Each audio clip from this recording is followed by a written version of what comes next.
भारतीय स्वराज्याचे सरसंस्थापक छत्रपती शिवरायांना मानाचा मुजरा करतो।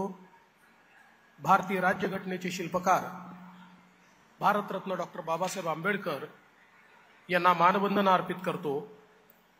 आजच्या या अतिशय चांगल्या कार्यक्रमामध्ये मंचावर उपस्थित असलेले राज्याचे उपमुख्यमंत्री अजितदादा पवार, जलसंपदा मंत्री राधाकृष्ण विखे पाटील, गृहराज्यमंत्री योगेश कदम, आमदार महेशदादा लांडगे, अण्णा बनसोडे, शंकर जगताप, अमित गोरखे, बापूसाहेब पठारे, बाबाजी काळे, विजयराव शिवतरे, शरदजी सोनावणे, दिलीप मोहिते पाटील, अमर साबळे, चंद्रकांत पलकुंडवार, शेखर सिंग, विनय चौबे, सुनील फुलारी, पंकज देशमुख, जितेंद्र डुडी, योगेश मसे, दीपा मुधोळ मुंडे, अतुल चव्हाण, शशिकांत सावरकर, त्याचप्रमाणे वसंत परदेशी, सर्वच मंचावरील मान्यवर आणि या ठिकाणी उपस्थित सर्व भगिनी आणि बंधूंनो, आज अतिशय आनंदाची गोष्ट आहे की पिंपरी चिंचवड आयुक्तालयाच्या नवीन इमारतीचं भूमिपूजन आपण या ठिकाणी केलंय। खरं म्हणजे 2018 साली आपण पिंपरी चिंचवडचं नवीन आयुक्तालय तयार केलं, कारण मुंबई नंतर पुणे हे आपलं सगळ्यात मोठं आयुक्तालय होतं। पुण्याचा व्याप आणि विस्तार अत्यंत मोठा होता आणि त्यासोबत पुणे ग्रामीणमध्ये देखील मोठ्या प्रमाणात नागरी वस्ती तयार झाली होती आणि म्हणून याच्या विभाजनाची आवश्यकता होती। मोठ्या प्रमाणात औद्योगिकरण वाढत असल्यामुळे औद्योगिक क्लस्टर्स तयार झाले होते। तिथली गुन्हेगारी रोखण्याकरता त्या ठिकाणी विशेष व्यवस्था करण्याची आवश्यकता होती आणि म्हणून त्यावेळी आपण निर्णय घेतला आणि या पिंपरी चिंचवडला एक नवीन पोलीस आयुक्तालय आपण दिलं। आणि आज मला अतिशय आनंद आहे की या 2025 साली हे नवीन आयुक्तालय आता आपल्या स्वतःच्या इमारतीमध्ये जाणार आहे। खरं म्हणजे जमिनीकरता अनेक अडचणी त्याच्यामध्ये आल्या, पण मागच्या काळामध्ये ती जमीन खरं तर आयुक्त आमच्या पाठीशी लागले होते की विधानसभेच्या निवडणुकीच्या आधी याचं भूमिपूजन करा, पण मी त्यांना हे सांगितलं की जोपर्यंत सगळ्या परवानग्या होऊन आणि टेंडर निघत नाही तोपर्यंत मी कधीही भूमिपूजन करत नाही। त्यामुळे ते झालं की आम्ही भूमिपूजन करू आणि म्हणून ते सगळं झाल्यानंतर आज या ठिकाणी हे भूमिपूजन होत आहे। मगाशी माझी क्लिप आपण बघितली, ज्यावेळेस पुणे आयुक्तालयाच्या भूमिपूजनाला मी गेलो होतो त्यावेळेसच मी सांगितलं की आपली सरकारी इमारती ज्या आहेत या सरकारी इमारती चांगल्या झाल्या पाहिजेत असा आपला सातत्याने आग्रह आहे आणि म्हणून पहिल्यांदा आपण नागपूरचं पोलीस आयुक्तालय हे अतिशय चांगलं त्या ठिकाणी तयार केलं। पुण्याचं आयुक्तालय हे त्याच्यापेक्षा चांगलं तयार झालं आणि आता देशातलं सगळ्यात आधुनिक पोलीस आयुक्तालय हे चौबेजी तुम्ही नशीबवान आहात की तुम्हाला ते मिळतं आहे। आणि निश्चितपणे ज्याचा उल्लेख अजितदादांनी केला, दादांना एक एस्थेटिक सेन्स आहे। एखादी इमारत कशी असली पाहिजे, ती कशी दिसली पाहिजे याबद्दल त्यांचा विशेष आग्रह असतो। त्यामुळे त्या एस्थेटिक सेन्सचा विशेष लाभ या इमारतीच्या डिझाईनमध्ये झाला आणि म्हणूनच अतिशय सुंदर अशा प्रकारची इमारत या ठिकाणी होते। तशीच सुंदर इमारत ही पोलीस अधीक्षक कार्यालयाची देखील होते। खरं म्हणजे या इमारती बघितल्यानंतर या सरकारी इमारती आहेत असं वाटत नाही। आमच्या पोलीस गृहनिर्माणने खरं म्हणजे ज्या इमारती बांधल्या आहेत, वेगवेगळ्या आयुक्तालयाच्या, वेगवेगळ्या पोलीस अधीक्षक कार्यालयांच्या किंवा आता पोलिसांची निवासस्थानं देखील जी बांधलेली आहेत ती अतिशय चांगली, एखाद्या खासगी बिल्डरला देखील मागे टाकू शकतील अशा प्रकारची कार्यालय ही आपण मोठ्या प्रमाणात या ठिकाणी बांधली आहेत। आज या निमित्ताने CSR मधनं देखील आपण माळुंगे माणचं पोलीस स्टेशन त्या ठिकाणी तयार केलेलं आहे ही खरोखर अतिशय समाधानाची आणि आनंदाची गोष्ट आहे। या निमित्ताने मला आयुक्तांना एवढं सांगायचं आहे की पिंपरी चिंचवडचं आयुक्तालय तयार करत असताना एक मोठा औद्योगिक भाग या भागामध्ये तयार होतोय आणि म्हणून आयुक्तालयाची गरज आहे, याकरता आपण हे आयुक्तालय तयार केलं। आज बघा CSRच्या माध्यमातून तुम्हाला या ठिकाणी पोलीस स्टेशन बांधता येत आहे, पण त्याच वेळी अजितदादांनी जे सांगितलं त्याचाच पुनरुच्चार मी करेन।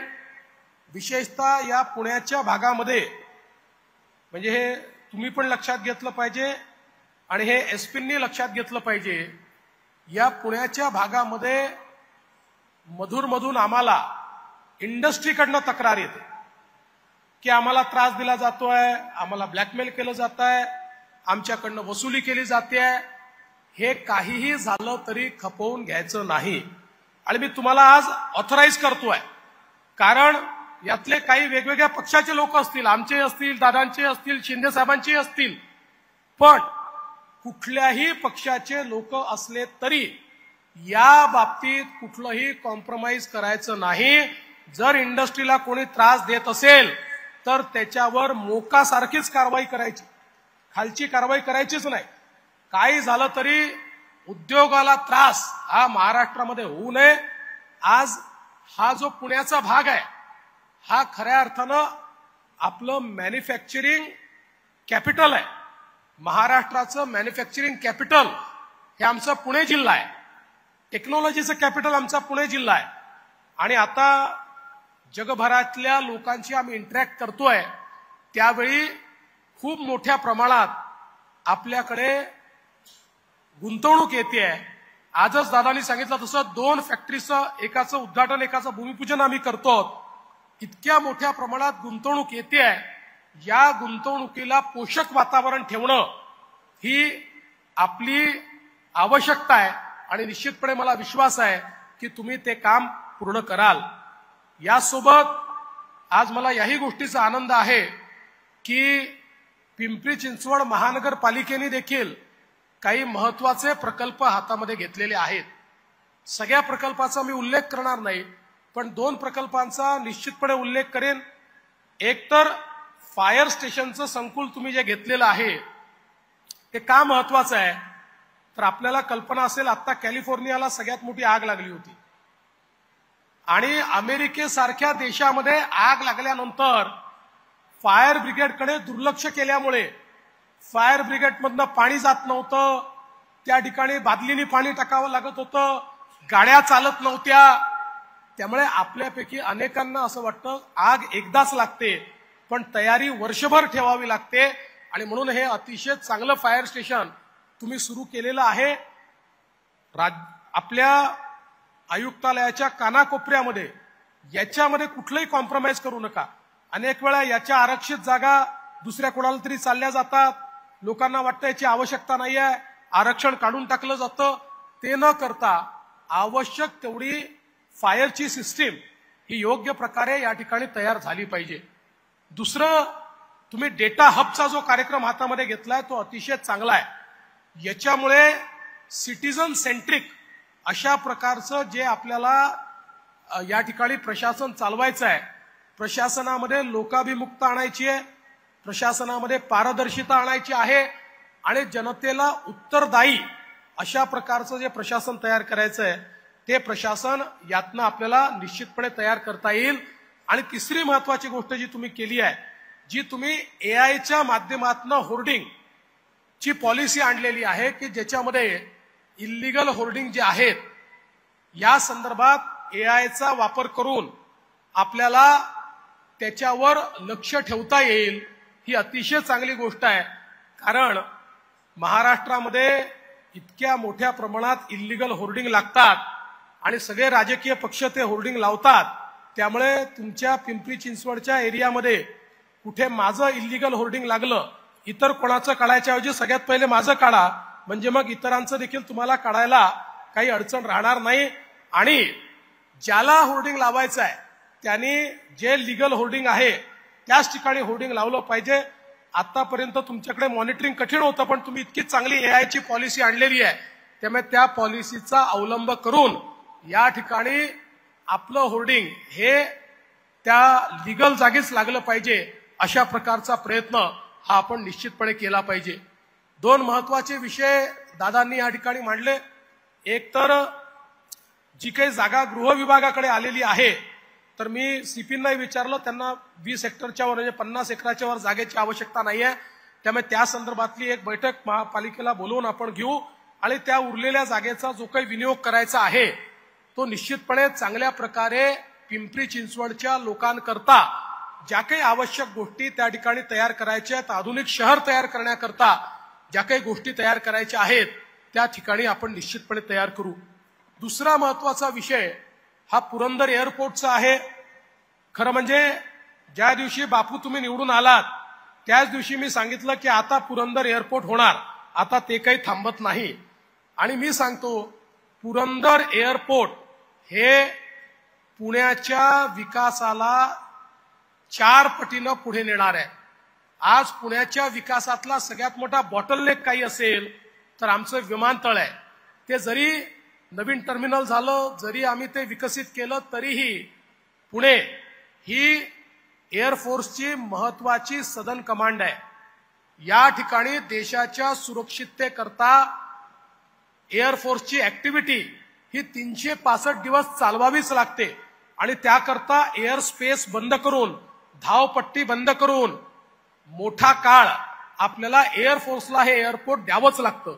त्यामुळे जोपर्यंत नवीन एअरपोर्ट आपण बांधणार नाही तोपर्यंत आंतरराष्ट्रीय शहर म्हणून जी पुण्याची खाती आहे ती आपल्याला मिळू शकत नाही. आणि म्हणून हे पुरंदरचं जे एअरपोर्ट आहे, आता त्या संदर्भातला प्रस्ताव लँड ऍक्विजिशनचा हा राज्य सरकारकडे आलेला आहे. मी परवाच त्याची बैठक घेतली. राज्य सरकारकडनं आम्ही त्याला तात्काळ मान्यता देऊ. त्याचे जे काही रेट्स आहेत ते रेट्स आपण ठरवू. आणि मी तुम्हाला एवढा शब्द निश्चितपणे देतो की कोणाचंही नुकसान होणार नाही, सगळ्यांना चांगले दर मिळतील अशा प्रकारचे दर ठरवून ही जमीन आपण त्या ठिकाणी एक्वायर करू. आणि हे केवळ एअरपोर्ट असणार नाही, एअरपोर्ट कम लॉजिस्टिक पार्क असणार आहे.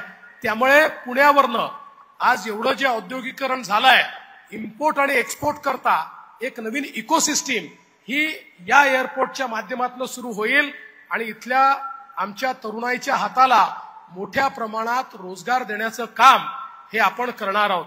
आणि म्हणून मला असं वाटतं की आज ज्या प्रकारे भारताचा विकास होतोय त्या विकासामध्ये महाराष्ट्र हा अग्रभागी आहे.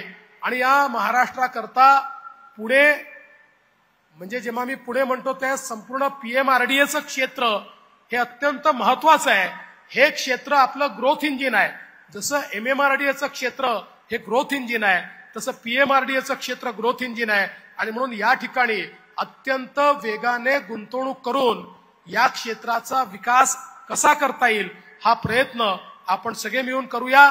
मी पुन्हा एकदा पिंपरी चिंचवड महानगरपालिकेचं, पोलीस आयुक्त कार्यालयाचं, पोलीस अधीक्षक कार्यालयाचं आणि सर्व अधिकाऱ्यांचं मनापासून अभिनंदन करतो.